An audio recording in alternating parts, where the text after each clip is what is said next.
It's wonderful to be here with you this morning. My name is Jessica North Macy. I'm the Director of Enrollment and Financial Aid at NCS. And of course, you do not want to hear from me today. You're here to meet students, to meet teachers, to get a glimpse into the life of the middle school at NCS, and so that's what we're going to make available to you. Thank you so much for your patience this morning with getting to school. Sometimes when we have important events happening at the cathedral here, we learn to be nimble and flexible, and we make school happen because we love coming to school. I want to let you know that I have been notified that there is potentially a point between 10:30 and 10:45 when the garage will be closed momentarily and then reopen. So if anybody was needing to duck out in that window, I wanted to let you know. But it will be reopened. That's the only business I have. Otherwise, I'm here to introduce you to some students who are going to perform a little sneak preview from our upcoming middle school musical, Cinderella.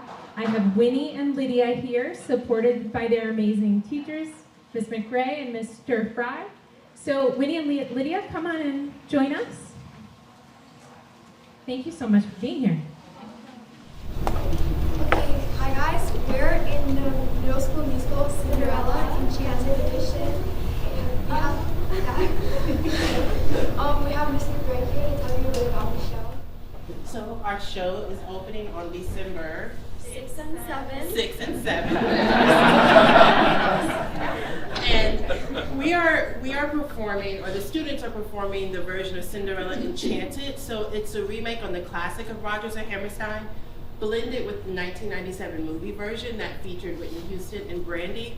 And the highlight of this show is about two young people, Cinderella and Christopher, finding their voices and being able to make choices to live out their lives in what people may have called an impossible way, but realizing it's possible. So for us, our version or take is empowering young people to make those decisions and choices on how to live their most authentic lives. And we are really excited about that version. And so today, what roles do you play? So we're both the stepsisters in Cinderella. I'm Grace. I'm Joy. And so today they will be giving you a preview of the Stepsisters Lament. And this is Mr. Fry, our musical director, and he's been amazing with them, and we're really excited, and so we hope you enjoy.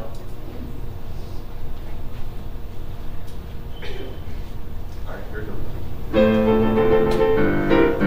Why would a fellow want a girl like her, a frail and loved beauty?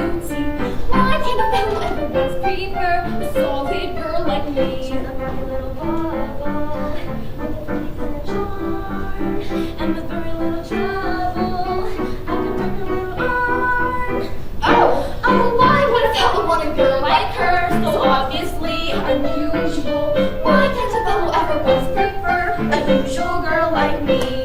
Her cheeks are pretty shade of pink, and roses, so made up and soft, and not any softer than a velvet. Her neck is wrong in a swan, she's always blazing. He is graceful as a bird, so why is the fellow going crazy? Oh, why would a fellow want a girl like her? A girl who's merely lovely. Why can't a fellow ever once prefer a girl who's merely me? What's the matter with the man? What's the matter with the man? What's the matter with the man?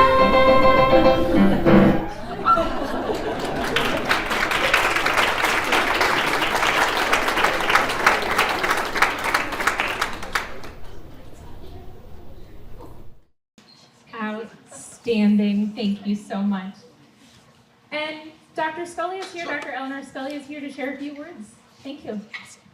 Thank you so much for coming today, and I will try to be brief because I think the main event is really getting to hear from students and from our middle school head, Ryan Williams-Berry. I'm Eleanor Scully. I'm the head of National Cathedral School. I'm starting my 5th year as head of school, but I also served the school for 8 years as upper school head and then associate head of school. So I have a long history with National Cathedral School, and I want to just take a couple of minutes as you all are discerning your next step as a family and students for you, where you want to be, and talk a little bit about why a girls' school and why this girls' school, because it is a defined choice when you pick an all-girls education. Our mission is very simple and direct. We believe in the power of young women, and we educate them to embrace our core values of excellence, service, courage, and conscience. At its core, the National Cathedral School educational experience is about helping a young woman uncover and discover her power and connect it to those around her for the purpose of putting it to use in the world in whatever way she wants to. Our mission and everything we do is about helping students discover their voice, find confidence in who they are becoming, and connect to their power. We believe that the benefits of an all-girls education are pretty profound, and there is research to support why going to an all-girls school is a difference maker in a young person's life. 93% of women who attended an all-girls education felt that they were given greater leadership opportunities than those in co-ed schools. Women who go to all-girls schools are 6 times more likely to enter the STEM disciplines of science, technology, engineering, and mathematics. And at a very high rate, 90% of students who attend a girls' school feel that they had the support of their peers, as compared to 73% of students who attend co-ed schools. That creates an environment where you are really lifted up in the context of your friend group, you are lifted up by your teachers, and you develop a really strong sense of who you are and what you can do. At its core, the empowerment piece of women's education is lifelong, and something we continue to hear over and over and over again from our graduates is one of the fundamental gifts of this experience in their lives. This girls' school, National Cathedral School, has a couple of really distinctive elements that I think are worth noting. First, we are deeply committed to our academic and co-curricular program. We know that part of the empowerment piece for girls is having a phenomenal education, a rich and layered curriculum that challenges you in the context of great support from your teachers and from your classmates. Because the skills that you develop in our school, particularly our middle school, set the stage for everything that comes next. It sets the stage for a rich high school experience, college experience, whatever comes beyond.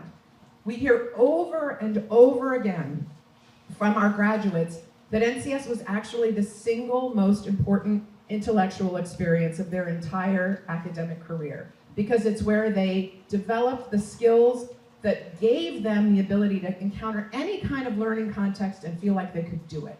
They felt ready for whatever came next. And if it was different or unusual or novel, something they hadn't experienced before, it didn't matter, they felt prepared.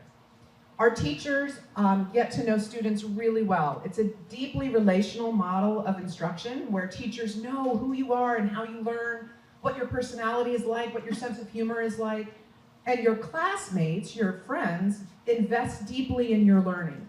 So when you have teachers who care deeply and are expert in what they do, and you have peers who are eager to partner with you as you learn, it's kind of a force multiplier for learning. It means that you get sort of the most rich experience you possibly could in the curriculum. We also have, and the students will talk about this, and you saw a glimpse of it, lots of really neat co-curricular activities, whether that's athletics, or theater, or arts, or music. You get to have that same richness not only in your classes, but in all the other activities that we offer. So the richness of our program is one of the most distinctive things about NCS. We are also a cathedral school, and boy did you get a taste of that today. So in a way, like when I say this sometimes, it's probably a little abstract, but you actually got it full throttle today. We are on a 59-acre campus in the middle of Washington, D.C. that has woods and beautiful architecture and gorgeous gardens. We have a brother school across the way, St. Albans School for Boys, and we have the Cathedral and Beauvoir as our partners as well. This expands, it's like a little mini campus, if you will. And so you get to take advantage of all of those pieces. If you are a student in the play, you're doing that with Boys from St. Albans. So they're co-ed experiences if you want them. And you can get an opportunity to have friends who are boys and do activities with the Boys from St. Albans. But the main part of your day as a middle schooler is with your female classmates. We also have the Cathedral as a place where we go. National Cathedral School is an Episcopal school. And what that means to us is that we are part of a really important inclusive tradition that centers thinking deeply about how we support one another. We are called to act with justice and to honor the dignity and worth of all people. That is a big part of the fabric of who we are. It's an inclusive tradition. So we have students who come to NCS that are not necessarily Episcopalian, but they are excited to think deeply about big questions about how we live in the world and how we can make an impact for good. We have cathedral services where we go into the National Cathedral once every 7 days to have cathedral services where students just this week presented homilies in advance of Thanksgiving on gratitude and what it means to be grateful at this time of year. We have concerts and musical performances in the cathedral.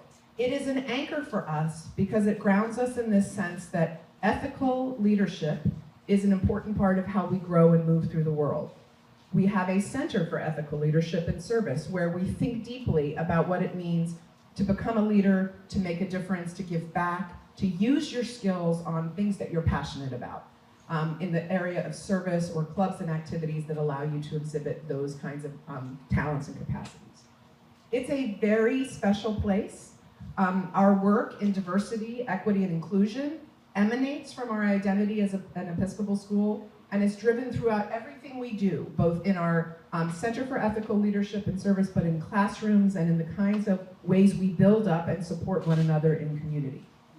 So it is a wonderful opportunity. Our middle school, well, you'll hear in a minute, is very purpose-built. It's just 2 grades, so it's also a very special part of the overarching part of our program.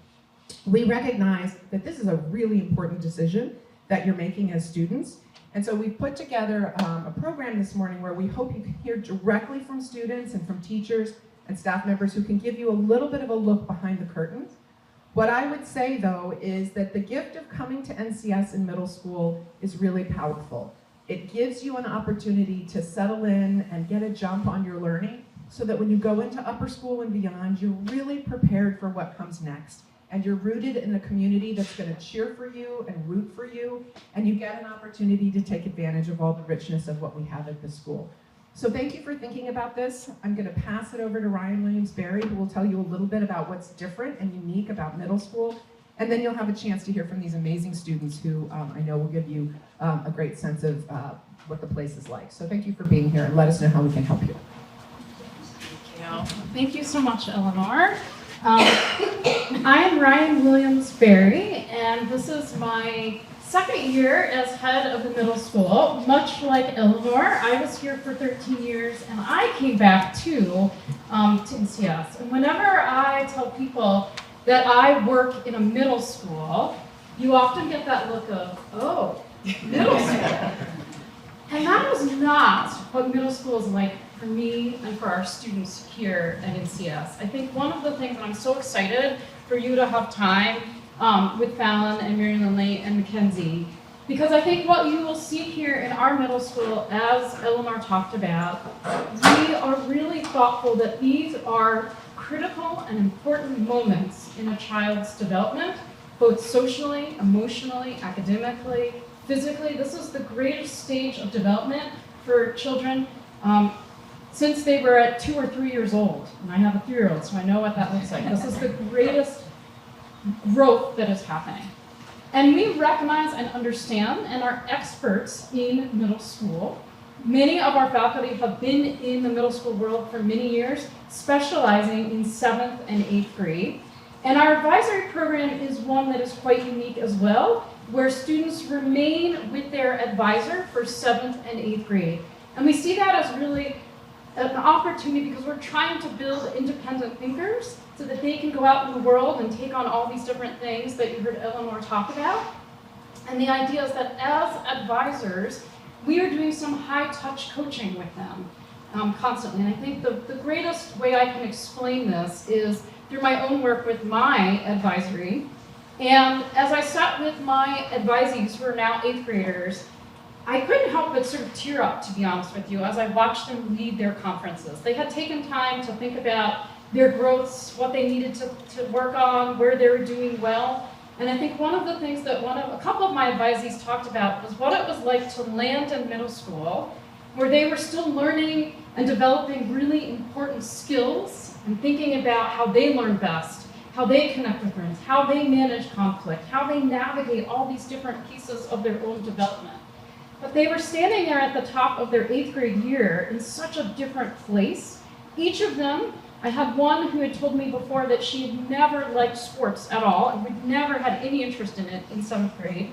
But yet, sitting there in our 8th grade conference, she was talking about how she had found volleyball, something she never thought she would get to. I had another student talking to me about and describing her experience of having figured out just how to study. She'd gone through all of these various sort of challenges and trying to figure out what that looked like in each discipline. But over the course of this last year and a half, she had began to better understand her own study skills and strategies. And then in return, I had another student who had said, I never liked math, never. It was something I avoided at all times. Yet she had spent time, we had done a lot of work with both her math teachers in both 7th and 8th grade, and she had finally found a place where she felt confident about it, and she was looking forward to going to it. And for me, that was such a rewarding moment because that's exactly what middle school is about. It's about finding your particular path and understanding that everyone's journey is going to be different, and that's going to be involving taking risks, learning from mistakes, and being surrounded by, as you heard about, a wonderful faculty and staff who are there to support and guide students. So, without further ado, I think it would be great to hear from our 3 students, and then I also have Naima Bea, who is a member of our faculty who's going to join us, a 7th grade English teacher, and I think it's great to just hear from them. So I'm going to start with asking everyone to share your name, share when you arrived at NCS, at what point, where you came from, and then if you can tell us what is one of your favorite places here at NCS. Okay. Hi, my name's Fallon. I came to NCS in the 4th grade, but I've been on the close end pre-K because I went to Beauvoir before. And my favorite spot is probably the library just because it's very cozy, which is where we are right now. Hi, I'm Miriam. I'm also in 8th grade, and I've also been here since 4th grade.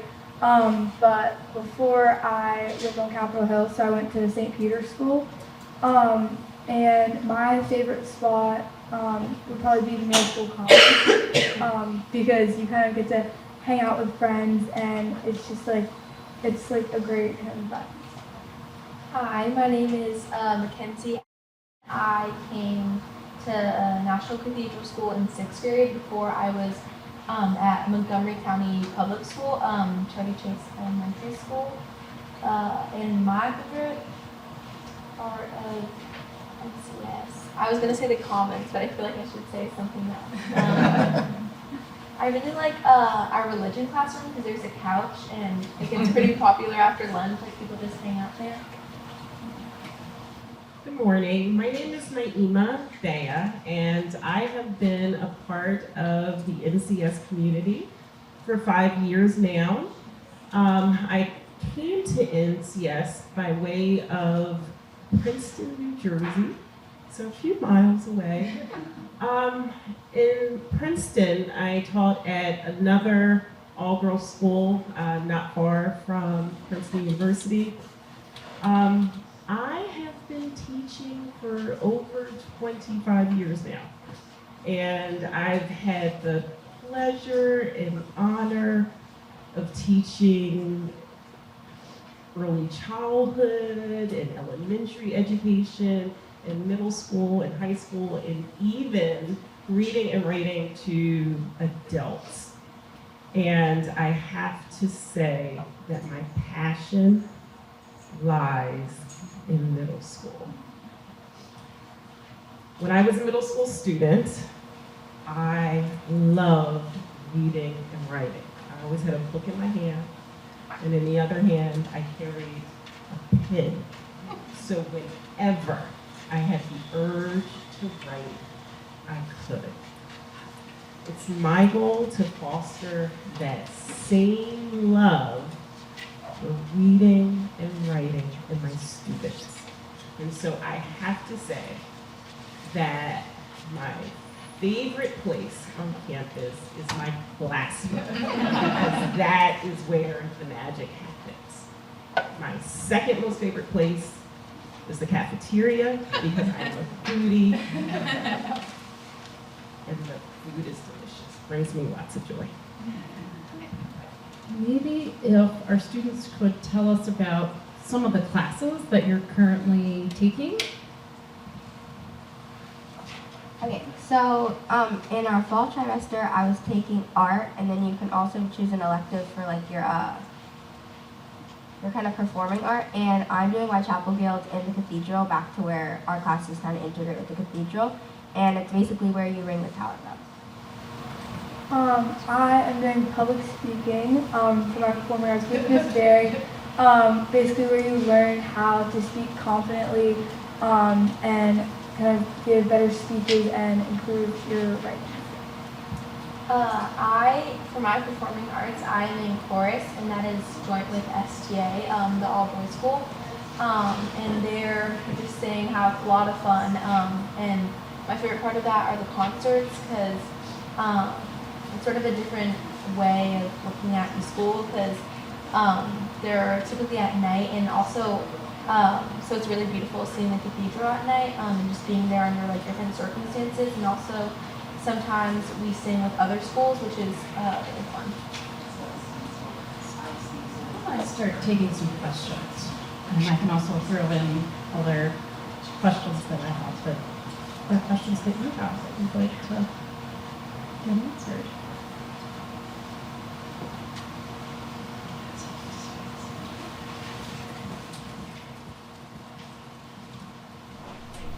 Thank you very much for sharing your experiences.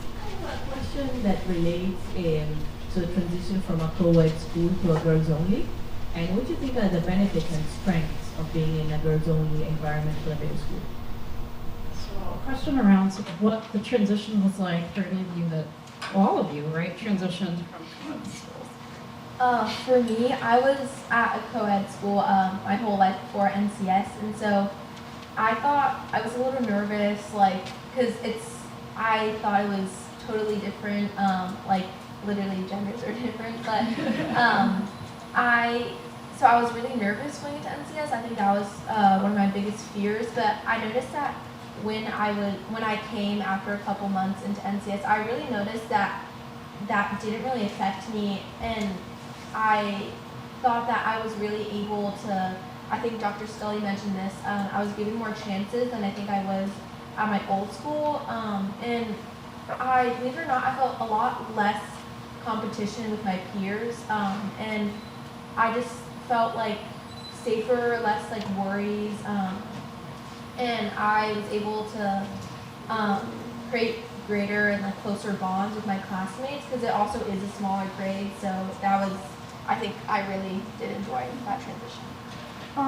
Coming from St. Peter's School, I was kind of like Nan said, I was a little nervous, like, oh no, I only knew one person, how am I like gonna fit in? But I feel like Dr. Scully also touched on this, like when you come to NCS, there's such a loving community, and it's so like, and the people, like your peers, they get you, and like it's really hard not, like, I guess like it's really easy to kind of be like and find people you trust, and the teachers always like looking out for you, and so there's just a really like good environment for learning, because like Dr. Scully said, there's a more like tailored environment, and you can learn. I feel like I've learned a lot better at NCS, because like there is, I guess you can connect and you can learn a lot. Like you can learn a lot more focus, I guess. Because like when you're at a co-ed school, like sometimes the focus might not be there, but I feel like at NCS it's the friends and then the like the academic community that's just. I definitely, on my first day of 4th grade, I was definitely excited, just because being in a co-ed school, I was really excited to be in an environment where the focus was definitely just about uplifting girls and making sure that we felt proud of ourselves, and Mackenzie said, where there's less of an environment of challenge or like going against each other, and more of like, well, if someone beats you at something, it's more of a less of a good job and less of a haha, I beat you. That's one of the things I love about NCS. But yeah, I was definitely excited to step into an environment where it's people who identify the same as me and kind of have the same cares as me, especially.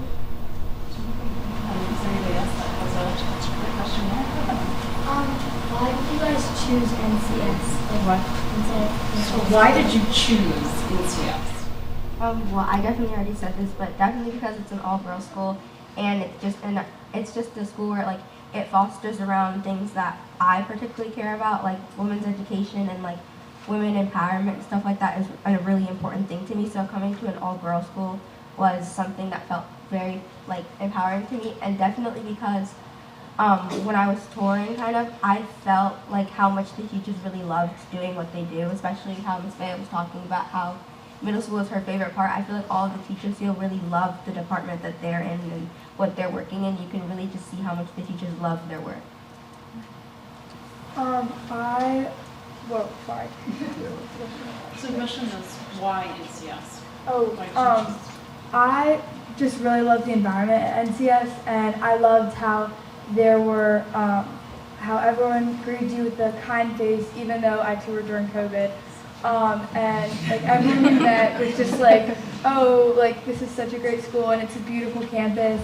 And I also really like that we get to kind of explore the cathedral in more depth, because it is such a beautiful piece of architecture. And I love like the classes we can learn the history, and every C day from 9 to 10, you get to have a cathedral service in there, which is really fun.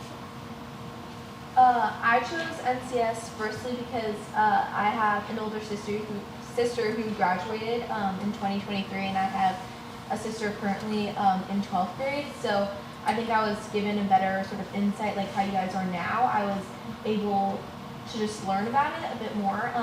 So I was definitely given more of a chance to just understand the community better. But I think also because the campus, like Mary Lindley said, it was so beautiful.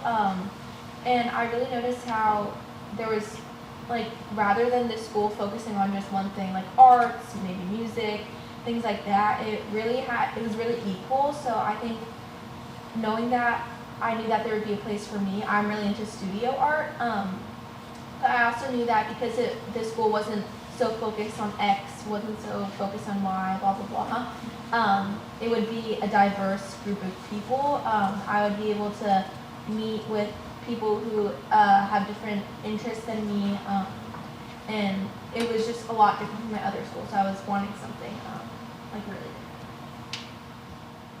different. I answered that question. So, I too fell in love with the beauty of the campus, but also the energy and the beauty of the people on campus.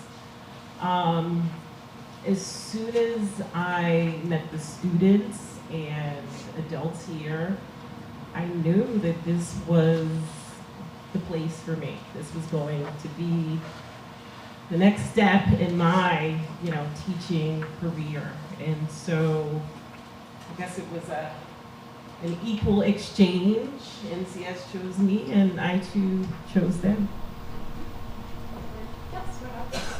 Can you talk about what is the hardest part of the academics for you and how you handle that?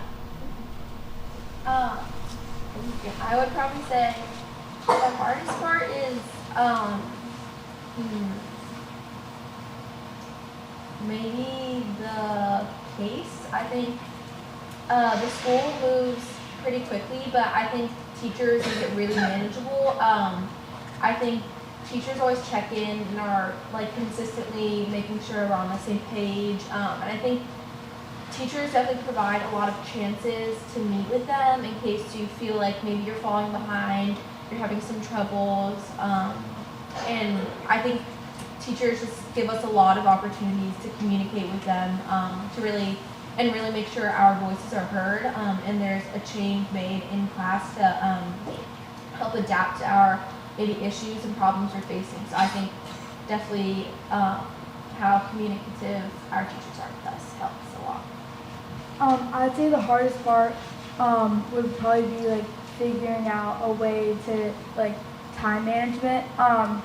Like when you want to have so many activities, but then you still have to level out with your homework. I feel like once I kind of got in a rhythm of being able to complete all the things that I love doing, and also completing homework, like once I did that, it just made it a lot easier, but I definitely say that probably first. Yeah, I'd also agree with Marilyn Lee and say it's time management, but also just because, well, not because, but like when you get into the habit, like Marilyn Lee said, it becomes much easier when you start to understand how to do it really well, and spacing out homework, especially because with the block schedule, not every homework assignment you get is going to be due the next day, so that's also a very helpful part, but it's also important to say, can I do this today, or do I have enough time tomorrow to complete it? So. Hi, I've got a bit of a two-part question, one for the girls and one for the teachers and administration. As a mom of a new ninth grader here at NCS, education is awesome. She has a lot of homework, and so I want an honest question from you guys in middle school. Like on average, how much time do you spend at home on nightly homework? And then for the teachers, like, how do you view the approach to 7th and 8th grade as like the on-ramp preparation for what is expected of them in 9th? And in what ways do you think the NCS middle school academic experience is different or differentiated from other schools in the area? Because I certainly see an academic differentiation at the high school. So in maybe a I'll positive start. way. Maybe I'll start with that, and then they can answer. I think one of the really important pieces that you heard them talk about was this idea of time management. Building, I think one of the most important things that happens here in middle school is that they are developing a strong understanding of skills that they need to effectively manage time, that they're learning how to study, that they're learning how to do long-range planning. So it's a lot of executive function work that we're building. And part of middle school, I think one of the biggest parts of middle school is the idea that you're playing with them, right? So find your best sort of methodology, and I kind of heard Mary Lane Fallon and kind of talking a little bit about that. So our Teaching and Learning Center, for example, is pushing into advisories, actually right at this stage, and spending time working with students thinking about some of those pieces. That's also happening within the context of the classroom. So for example, when an assignment or an essay is given, we're not just saying, okay, this essay is due in 2 days. We're working on building your outline and then moving and getting your thesis statement and then your revision process. And so there's a scaffolding that's happening that sort of helps them begin to strengthen their own toolkit and to work through that. And simultaneously, I think one of the other most important things is self-advocacy as well. Learning how to say, here's where I am, and I'm having trouble, and I need help, and what do you suggest that I do? How do I make use of office hours and our study periods? And sort of thinking about sort of how we intentionally design that and move them from, as they're going, when they start in 7th grade, I think about my advisees in 7th grade, some of them were just, like, at first were sort of like trying to figure it all out, right? But now as I see them in 8th grade, they're much more confident and comfortable with sort of how to attack that. With each grade level, we obviously have sort of what we hope to be the target, and we work with students in those moments as things become challenging for them or they need support. So I think the biggest piece of that puzzle, I would say, in our division is really building their executive function toolkit and helping them to understand so that when they make that transition to 9th grade, they feel equipped, they feel prepared. If they get stuck or they make a mistake, they know how to approach it. And I'd love for you to sort of add on there, sort of what that looks like for you. I might be wrong, but I think homework is like at the maximum, it's supposed to be 25 minutes for 7th grade. Like per class, per homework assignment per class. So, in 7th grade, I think I had like an hour to an hour and a half of homework each day, but then again with like the block schedule, it might change, or if we don't have any homework, that might also differentiate. But like, if your homework is taking you like 40 minutes, then like at some point you are allowed to say, hey, this is taking me a while, let me go talk to my teacher and say, hey, this homework assignment is taking me 40 minutes, and then they can work with you to see how it might help you to do other things while you study. Like I had a friend who, we have to annotate our books, and annotating really made it a longer process. So my teacher made the like annotating requirement a little bit lower for her, so she would be able to complete the homework in the amount of time. But definitely, like, my homework would take me an hour to an hour and a half, but you're allowed to, like, if it takes you 30 minutes, probably don't stop because that's only like 5 minutes over the time. But if it takes you definitely a while over the maximum amount, you are allowed to at some point stop and then ask for help and go to the TLC and also your teacher and your advisor and just say, this is taking me a while, how else can we work around this and work to make it easier for me?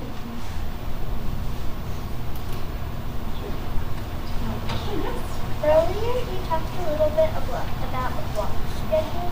So what is like a normal schedule? What's the block schedule? So the question is around what is our block schedule? What does that mean? Okay, so we work on a 7-day rotation, which have letter days, so it's A to G. Okay, guys.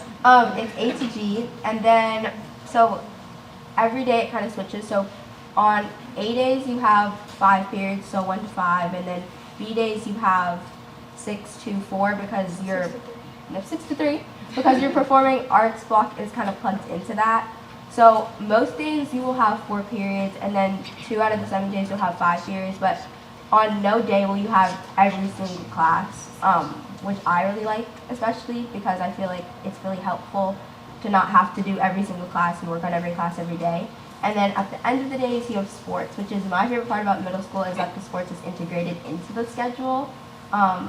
So it's the block schedule, like every Monday you won't have the same class because it's a 7-day rotation. Like one Monday might be an A day and another Monday might be a D day. Another thing I really like about the block schedule is kind of like we've mentioned before, how it can kind of help you with the time management, so you don't always have to get something done on, you don't always have to get something done the next day.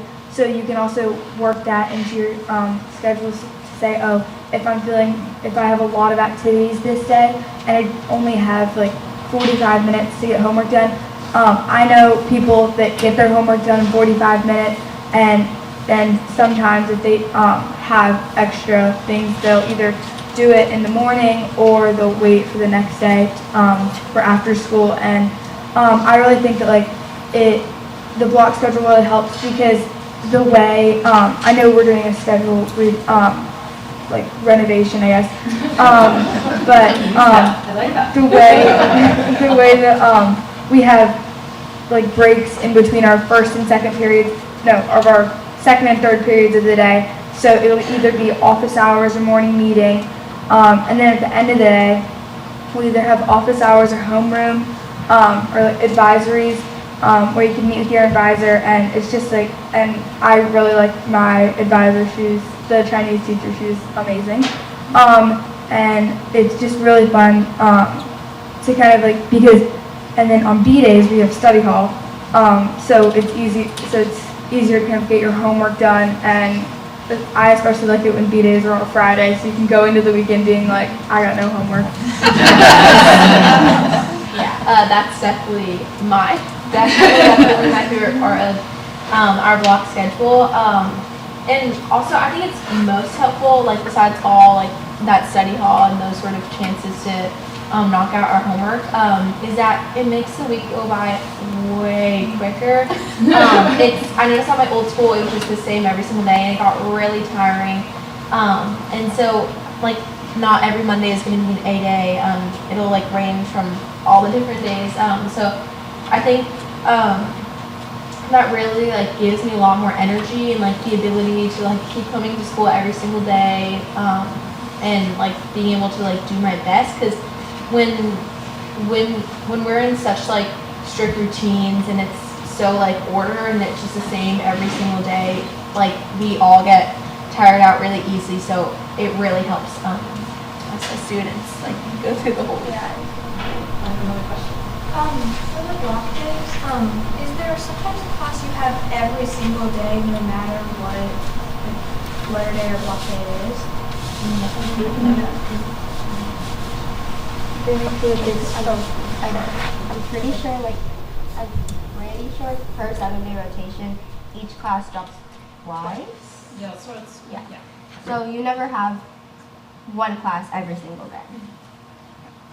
So for the periods for the periods 1 through 6, you have them 5 times the rotation.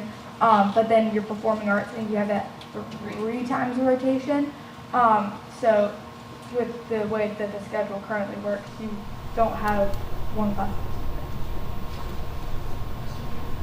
You discuss your aspiration. What do you want to do when you graduate? What do you like in high school here? And what your college aspiration? And also, 10 years later, what do you want to do? so maybe just what are you thinking about as you look to your future? What are your interests as you think about your future? I've always really liked, talking, and also I really like history. Our 8th grade history teacher, he's amazing, and so is the 7th grade one. I would like to stay here for high school because I've heard just such great things about the high school, and I don't know. I feel like sometimes it kind of changes what I want to be like outside of like college and all of the education. But right now, maybe like sports analysis. I'm staying at NCS for high school as well. And I know this is a lot in advance, but I really want to be a doctor when I grow up, and I got that a little bit from TV shows, doctors are cool. But mostly through 7th grade science, it was human anatomy, and I loved that class. That was my favorite class I've ever taken. The teacher was amazing. She's so experienced, like she really knows the content. And for me, it was so interesting, and I had never had a class like that before, so I think NCS's diverse classes they have really lets people experiment with what they like. And to sort of answer your question, I know you mentioned college. I'm not worried about that right now, but my sisters and peers who are in NCS high school and have graduated, they've said that it really helps you prepare for college, with the exams we go through. I'm pretty sure it definitely helps a lot. Maybe you can ask someone else because I'm obviously not in high school, so I'm not going to be an expertise, but from what I've heard, it really sets you up for success in the future. Mine is a very different answer. I've always been interested in fashion, so that's something I want to do. Not making the clothes, but more styling them. That's something I've been interested in. So I really like art class and color theory and stuff like that. I've always kind of wanted to go to Georgetown because that's where both of my parents went. But I also went to California this past spring break, so I got to tour UCLA, and I also like that campus.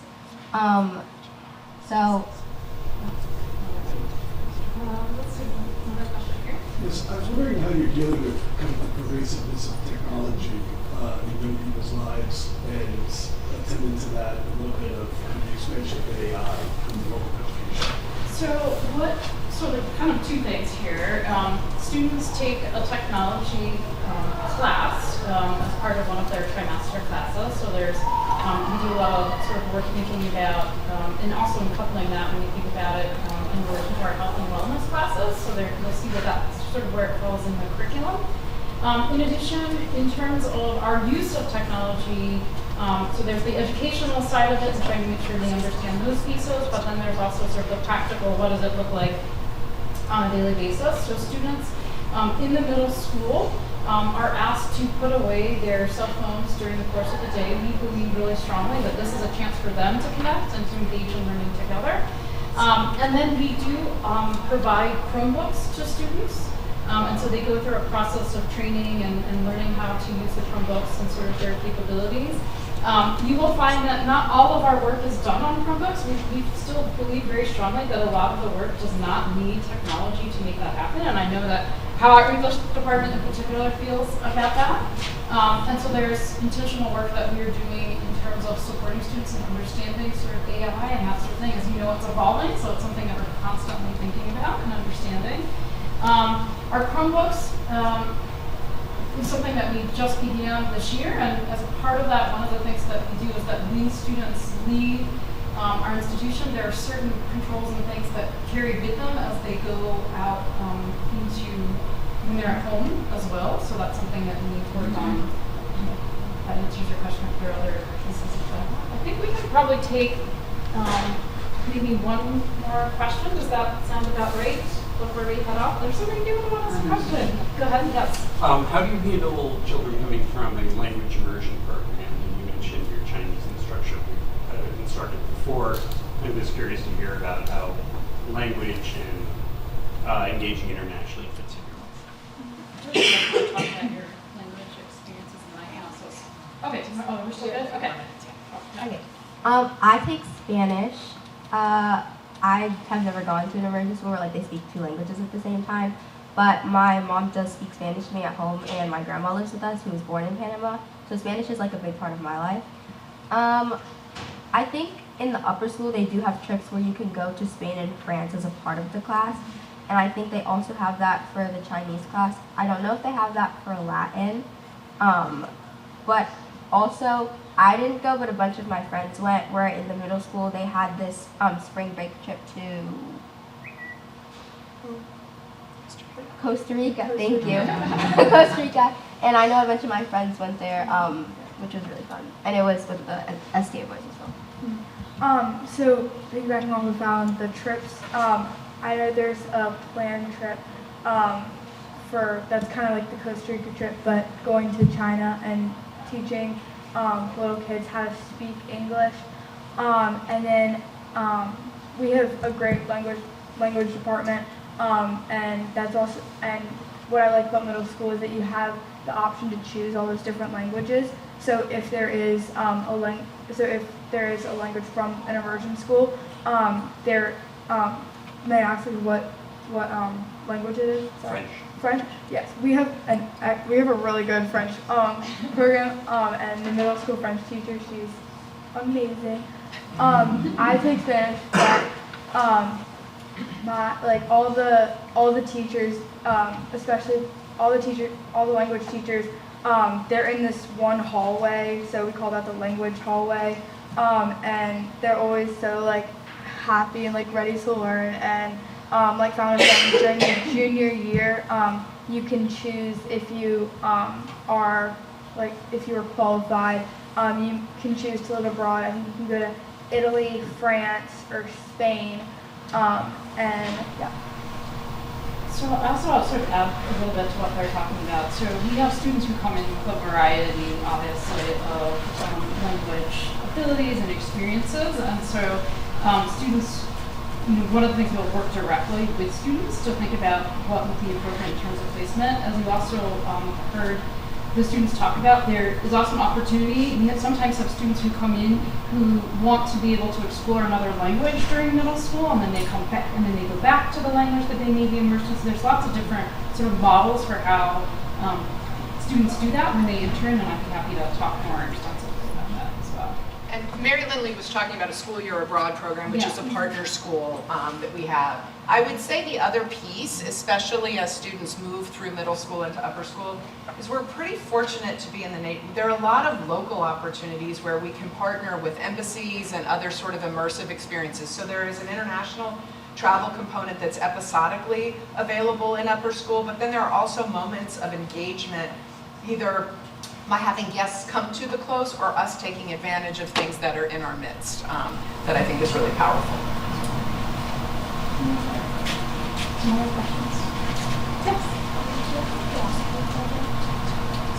How'd you have a philosophy program? Good question. So do you learn at all about sort of philosophy? Does that show up at your ethics class right now?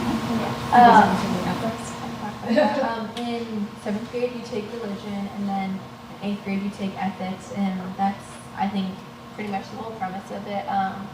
You learn like a bunch of like different views, and I think morally, like how to be a good person, which I think is the most like evident like sort of theme through that class.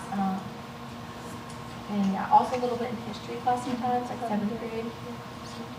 So yeah, in 7th grade history, we learned about kind of the beliefs of some philosophers and how that kind of related to the history of like Western Europe. So there's also that in 7th grade, and then the ethics thing too. How do clubs work? When do they meet? Can you share what are some of the clubs that are involved? Yeah, so if you want to talk a little bit about how clubs are formed, when they meet, and what are some of the clubs that you're a part of? Okay, so last year in 7th grade, I formed a club, so I'm gonna answer the form club question. I formed a club called Running Club, and it was basically where we would run a loop around the clothes during our clubs period, which is from 1:50 to 2:20 every C day. And that was a super fun experience to kind of exercise leadership opportunities in 7th grade. And I really enjoyed it. And we did a bake sale during the year, and those proceeds, we raised over $200, and those proceeds went to a nonprofit organization called Limbs for Life, which is an organization that provides aid to people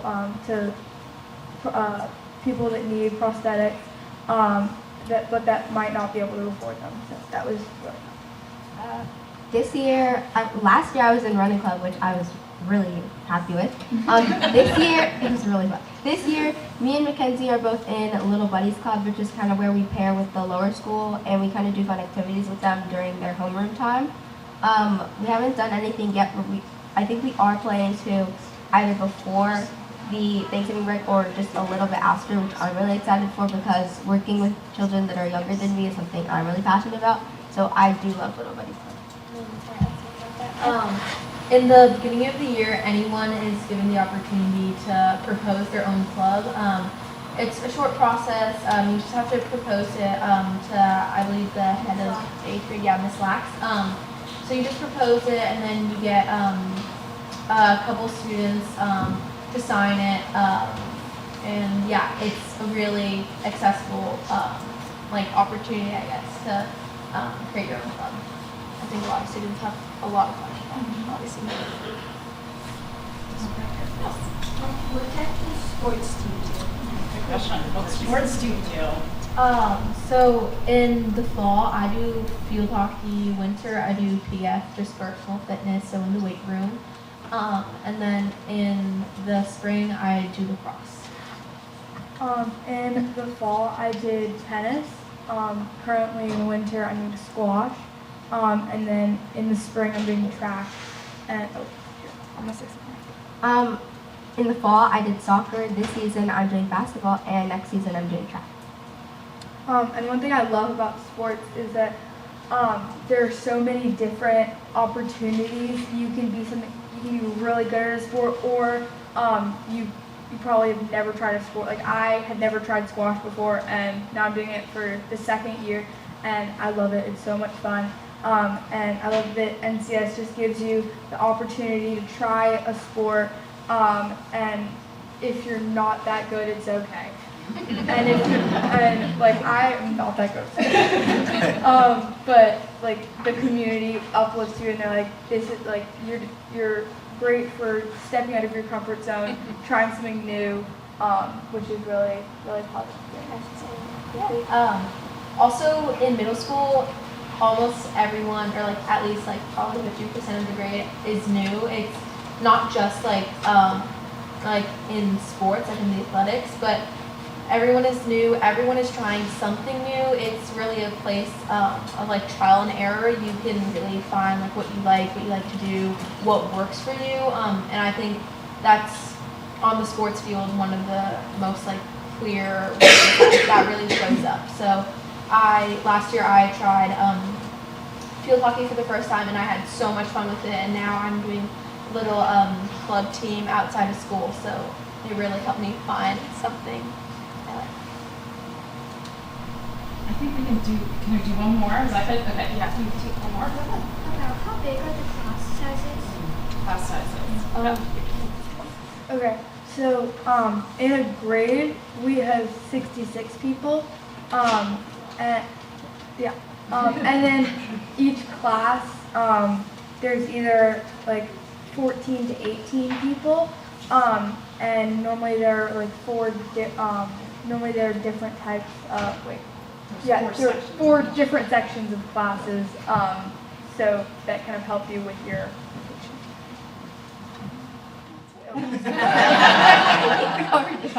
Thank you so much. I think we have one. Yeah, just, I want to point out a resource, because we've got to go to tours, but we have a parent here of a graduate. So when we go into the tour mode, if you can seek out this gentleman who is looking, again, for us, but also can speak to the experience of having a graduate. So as we break up and get ready for tours, I just wanted to, he's generously offered to speak to anyone who's interested about the benefits of this education from the parent of a graduate perspective. So just make sure you find him and ask him questions, and then we're going to get you going on some tours with some tour guides. Before we go, I just want to say thank you to our